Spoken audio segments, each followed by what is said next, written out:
خلیفہ ہارون رشید نے ایک دفعہ اپنے محل میں شراب نوشی کی محفل سجا رکھی تھی۔ وزراء اور امیر بیٹھے تھے کہ بہلول بھی وہاں آ پہنچا۔ اس نے بادشاہ کی حرکتوں کو خاموش نگاہوں سے دیکھا تو ہارون رشید کو اس کی نصیحتیں یاد آ گئیں۔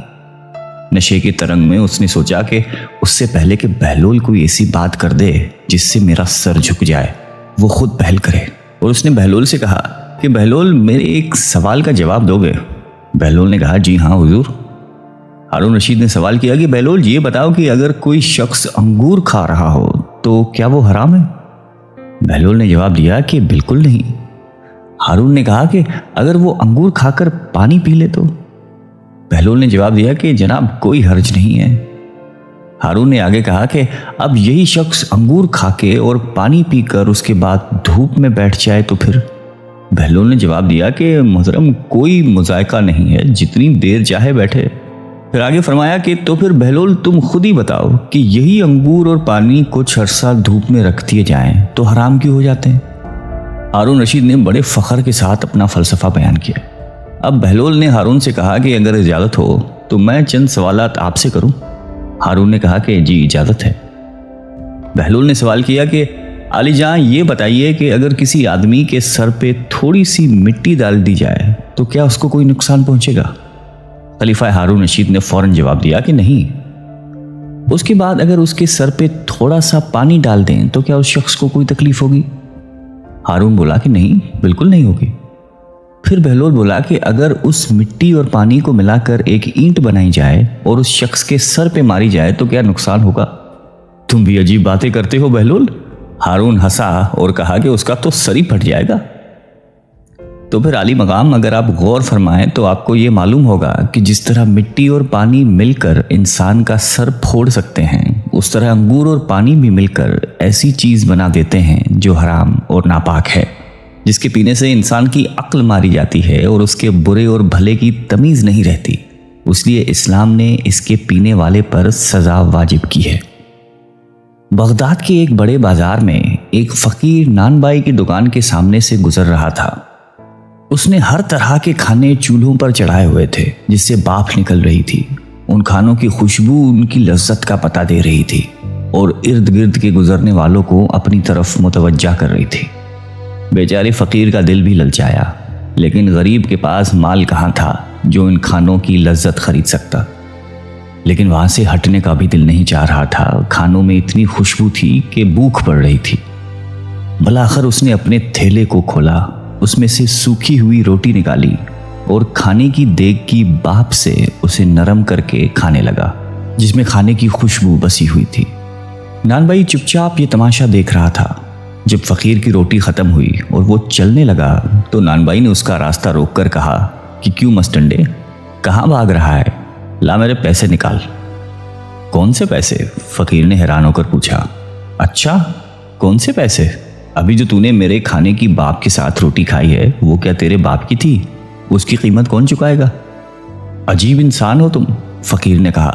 وہ باپ تو ہوا میں اڑ رہی تھی۔ اگر میں نے اس کے ساتھ روٹی کھا کر خود کو بہلانے کی کوشش کی ہے تو اس میں تیرا کیا گیا جس کی قیمت ادا کروں؟ بس ادھر ادھر کی باتیں مت کر، میں تیری جان ہرگز نہیں چھوڑوں گا، میں اپنا مال وصول کر کے رہوں گا۔ نان بھائی نے یہ کہہ کر فقیر کا گریبان ہی پکڑ لیا۔ بیچارہ فقیر پریشان ہو گیا کہ اس ہٹے گٹے نان بھائی سے اب کس طرح جان چھڑائی جائے۔ اتنے میں بہلول کا ادھر سے گزر ہوا۔ وہ ان کے قریب رک کر ان کی باتیں سننے لگا۔ فقیر نے اس کو ہمدرد جان کر تمام قصہ سنایا تو وہ نان بھائی سے بولا کہ بھائی یہ تو بتاؤ کہ کیا اس غریب آدمی نے تمہارا کھانا کھایا ہے؟ نہیں، کھانا تو نہیں کھایا، مگر باپ سے فائدہ تو اٹھایا ہے۔ میں نے اس کی قیمت مانگی ہے، لیکن اس کے سمجھ میں یہ بات ہی نہیں آ رہی۔ نان بھائی نے کہا بالکل درست کہہ رہے ہو تم، بالکل صحیح۔